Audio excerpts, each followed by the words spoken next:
신명기 34장 1절부터 12절까지 마음을 집중하시고 함께 읽어보십니다. 모세가 모압 평지에서 느보산에 올라가 여리고 맞은편 비스가산 꼭대기에 이르매 여호와께서 길르앗 온 땅을 단까지 보이시고 또 온 납달리와 에브라임과 므낫세의 땅과 서해까지의 유다 온 땅과 네겝과 종려나무의 성읍 여리고 골짜기 평지를 소알까지 보이시고 여호와께서 그에게 이르시되 이는 내가 아브라함과 이삭과 야곱에게 맹세하여 그의 후손에게 주리라 한 땅이라.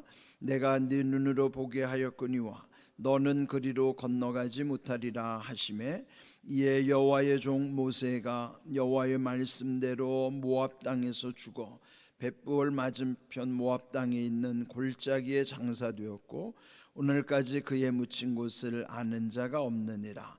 모세가 죽을 때 나이 120세였으나 그의 눈이 흐리지 아니하였고 기력이 쇠하지 아니하였더라. 이스라엘 자손이 모압 평지에서 모세를 위하여 애곡하는 기간이 끝나도록 모세를 위하여 30일을 애곡하니라. 모세가 눈의 아들 여호수아에게 안수하였으므로 그에게 지혜의 영이 충만하니 이스라엘 자손이 여호와께서 모세에게 명령하신 대로 여호수아의 말을 순종하였더라.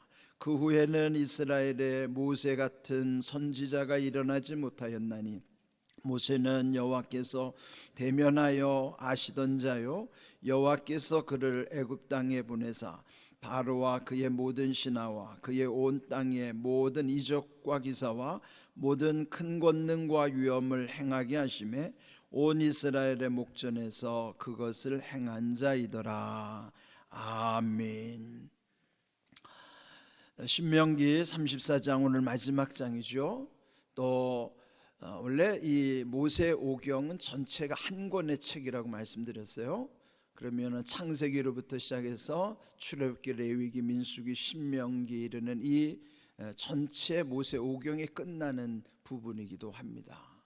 그러면은 이 모세라고 하는 인물에 의해서 이 모세 오경이 기록이 됐기 때문에 이 모세 오경 전체는 또 토라, 율법을 담은 토라라고 해서 사실은 이스라엘 민족에게 있어서는 성경 중에 성경은 이 모세 오경을 일컫는 것입니다.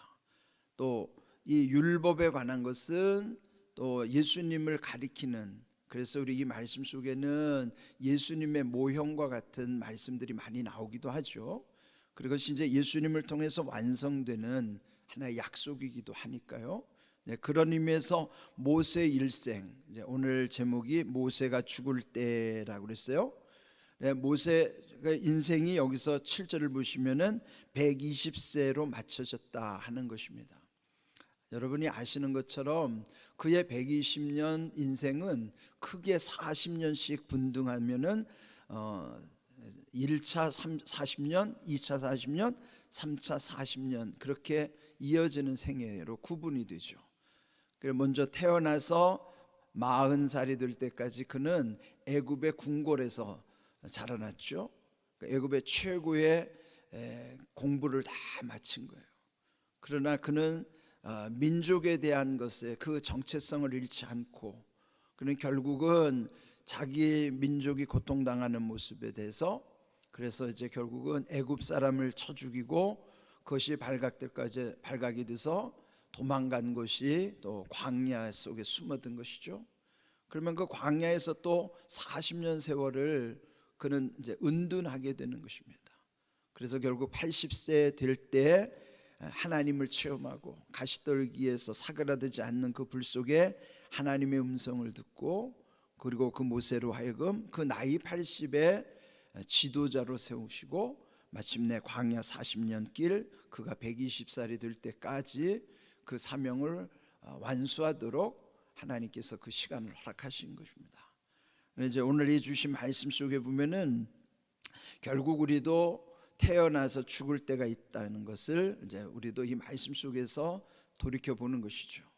그는 이제 오늘 이 말씀 속에서 그 모세는 먼저 여기 이 앞에서 1절서부터 말씀하시는 것은 그가 그 마지막 느보산 꼭대기에서 하나님께서 그래도 은혜를 베풀어 주시는 장면이 나와요. 비록 그가 그렇게 염원했던 가나안 땅에 들어갈 수는 없었어도 그래도 가나안 땅은 바라보게 하시는 거예요. 그러면서 그 느보산에서 보면은 그 요단강 너머로 쫙 펼쳐져 있는 그 광활한 가나안의 평지가 보이는 것입니다. 거기 이제 기록이 쭉 나왔어요.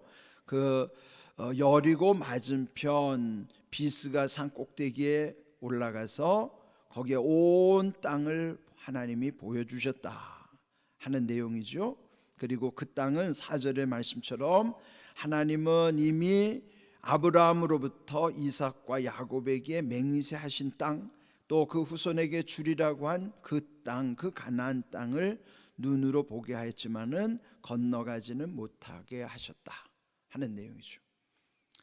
이제 왜 가나안에 갈 수 없는가 하는 것은 이제 앞에서도 언급된 것처럼 무리바 물사건의 불순종으로 말미암아 그렇게 됐다는 거예요. 물론 그는 표면적인 이유이기도 하지만은 사실 더 중요한 것은 모세의 상징적인 것은 율법을 대표하는 인물이거든요. 그러면 율법의 한계를 모세를 통해서 보여주시는 사건이기도 해요. 그런데 여러분, 모세라는 이름은 그 애굽의 공주가 그 나일강에서 떠내려오는 그 아기를 건져내고 나서 모세라는 이름을 지어준 거예요. 그러니까 자기의 양어머니가 지어준 거죠. 그 뜻은 물에서 건져냈다라는 뜻으로 모세예요. 그러니까 그 이름이 계속 바꿔진 이름이 아니고 그 애굽의 공주가 지어준 이름은 그대로 가는 거예요. 그 이름이. 그런데 결국 그 모세는 자기도 물에서 건짐을 받았죠. 구원받았을 뿐만 아니라 또 그 민족을 홍해를 건너서 구원을 주도하는 인물로도 쓰임받죠. 그런데 또 하나는 결국 무리바 물사건으로 인해서 결국 그는 또 불순종하게 되는 것. 그러면 결국 그는 평생 물과 관련된 인물이었어요. 물에서 건짐받았는데 결국 마지막에는 무리바 물사건 때문에 결국 가나안에는 들어갈 수가 없었다 하는 것이죠. 그러나 그렇게 바라보게만 하셨지만은 이 눈에 보이는 가나안은 보다도 더 중요한 것은 영원한 가나안 천국으로 하나님께서 그를 이끌어 가시는 것이죠. 그래서 다만 이 가나안이라고 하는 한 사건은 그냥 눈으로 보여주는 상징적 사건으로 우리에게는 이와 같이 우리에게도 천국 본향이 있다는 것을 가르쳐 주시기 위한 사건이란 말이죠. 그래서 이제 오늘 이 말씀을 다시 한번 새기면서 그는 모압 땅에서 죽었지만은 결국 그는 하늘의 가나안으로 하나님께서 이끌어 가시는 것이죠.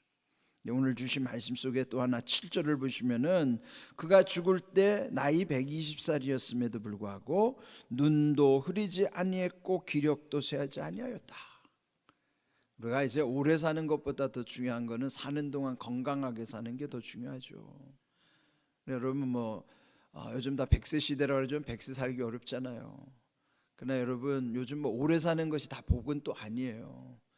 그러니까 여러분 요즘 보시면은 노인들이 오래 사는 것이 더 고통스러울 때 있어요.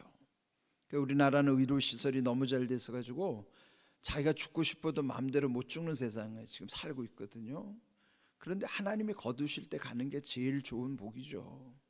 여기서 이제 주신 말씀처럼 우리가 기도해야 되는 것도요, 모세와 같이 주님이 우리를 부르실 때까지 120을 살기든 불가능할지 모르지만은 내게 허락하신 시간 동안 내가 몇 년을 살든지 간에 성경에는 보면은 보통 7, 80을 우리 인생에 하나님 허락하신 시간을 말씀하잖아요. 그런데 얼마를 살든지 간에 모세가 죽을 때까지 눈도 흐리지 않고 기력이 쇠하지 않았던 것처럼 우리에게도 그런 건강을 하나님께서 주시도록 또 우리 기도하는 것은 또 필요하다고 생각합니다. 우리가 이렇게 늘 하나님의 은혜 가운데서 우리가 영육 간에도 강건할 수 있도록 서로를 위해서도 또 축복하는 그런 귀한 은혜가 있기를 바랍니다. 오늘 이 8절을 또 보시면은 모세가 죽은 다음에 애도 기간이 한 달이에요. 30일. 보통은 그때 문화로 보면은 애도 기간은 한 일주일이거든요. 7일. 이제 우리의 문화로 보면 옛날에 우리도 보면은 이제 보통은 5일장을 했죠. 이제 홀수로 뭐 7일장을 하기도 하고 그런데 보통은 5일장 하다가 지금은 좀 시대에 맞춰 3일장으로 이렇게 하지만은 그 당시 문화는 거기에 문화는 7일장이 보통인데 모세는 30일장을 한 거예요. 그러니까 30일 동안 애도 기간을 갖게 하는 것은 또 그동안에 모세와 함께했던 시간들을 정리할 수 있는 시간. 여러분, 우리가 이게 임종을 한다고 하는 것은 그게 돌아가신다고 해서 그 모든 것이 다 끝나는 게 아니잖아요. 함께했던 이들과 마음을 추스를 수 있는 그 시간이 필요해요. 요즘 너무 분주한 시대를 살다 보니까 3일장이라는 것이지만은 사실 3일 동안에 어떻게 우리가 마음을 추스를 수 있겠습니까? 나 여기도 이제 하나님이 은혜 주셔서 그렇게 서로의 마음을 또 이렇게 잘 풀어낼 수 있는 애도의 기간을 주시고, 또 이렇게 모든 과정 속에 보면은 또 하나님께서 우리를 배려해 주시는 이 은혜도 있다는 것을 기억해야만 합니다. 또 이제 중요한 것은 9절을 보시면은 모세 이후에 여호수아에게 한수해서 또 여호수아로 하여금 지혜의 영이 충만하도록 하셨다 하는 것입니다. 네, 모든 세대는 다음 지도자를 또 잘 세워야 하는 것이죠. 귀하게 그 지도자를 세워야만 또 그 지도자가 그 지도자를 통해서 하나님의 뜻이 계속 이어질 수가 있기 때문인 것입니다. 근데 이 모세라는 인물은 워낙 특별한 지도자죠. 그렇게 해서 여기도 말씀 한번 보면요, 10절을 보면은 모세 이후에 모세 같은 선지자가 일어나지 못하였다. 그는 전무후무하다는 거예요. 모세 같은 지도자는 이전에도 없었고 이후에도 없다. 그만큼 모세의 그 위상이 대단한 거죠. 그런 하나님이 그렇게 특별한 인물을 세워주신 거예요. 우리의 시대도 보면은 그 시대마다 아주 특별한 인물들이 또 나타나기도 하고, 뭐 우리는 그렇게 특별한 인물이 아니더라도 우리 각자는 다 하나님께서 주시는 나름대로의 다 사명이 있는 거예요. 그래서 흔히 인생을 비유하기에 인생은 연극의 무대와 같고 우리 각자는 그 무대에 서는 배우들과 같다 하죠. 각자의 배역이 다를 뿐이지 그 무대에 어떤 배역을 맡았든지 다 필요하기 때문에 세우는 것이고, 그 배역 다 소중한 것처럼 오늘 우리도 마찬가지예요. 그러나 그 배역을 맡은 배우가 희극의 주인공이 될 것이냐 비극의 주인공이 될 것이냐는 연극에 끝나봐야 알아요.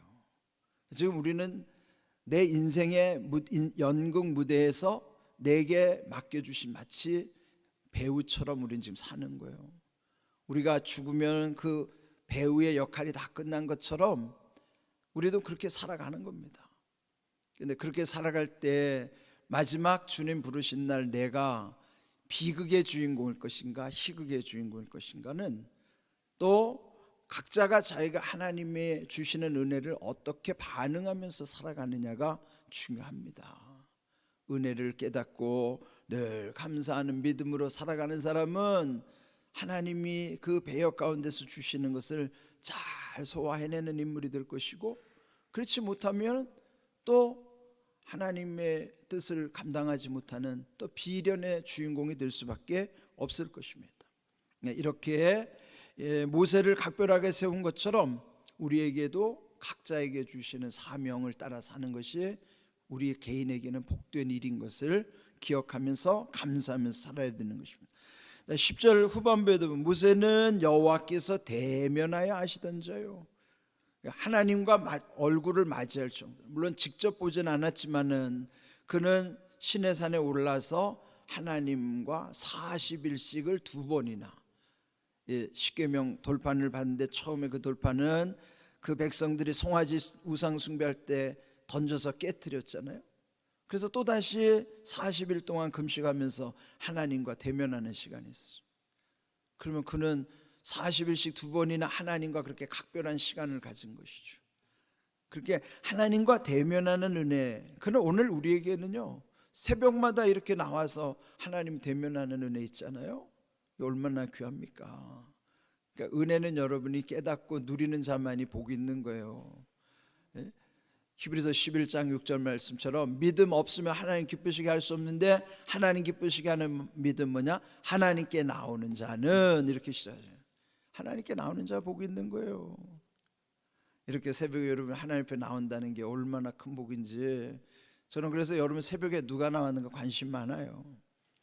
오늘도 이렇게 하나님께 나오는 자가 복이 있는데 여러분이 정말 하나님 앞에서 귀하게 세워지고 쓰임받는 삶이 되도록, 우리가 모세라고 하는 특별한 인물만을 부를 게 아니라 그의 인생에 온갖 역경이 얼마나 많았어요. 그러나 우리에게 주어진 시간 속에 우리도 하나님의 은혜 안에 주님과 동행하는 날들이 얼마나 아름다운 삶인가, 그것을 기억하시고, 또 모세를 통해서 이적과 기사 모든 큰 권능 위엄을 행하게 하신 것처럼 오늘 우리에게도 하나님은 우리의 형편에 맞게 때를 따라 돕는 은혜 주신 것을 늘 기억하고 감사하면서 우리 자신도 주님이 부르시는 날 또 하나님께 영광을 돌리는 그런 복된 인생으로 마무리할 수 있도록 또다시 마음에 소망하면서 또 이 신명기 전체에 또 이제 결론을 맺습니다. 오늘 여기서 앞에서 표현한 것처럼 그들을 향해서 여수론이여 너는 행복한 자로다. 우리 모두가 하나님의 여수론들로서 행복한 자 되시기를 주님의 이름으로 축복합니다. 아멘.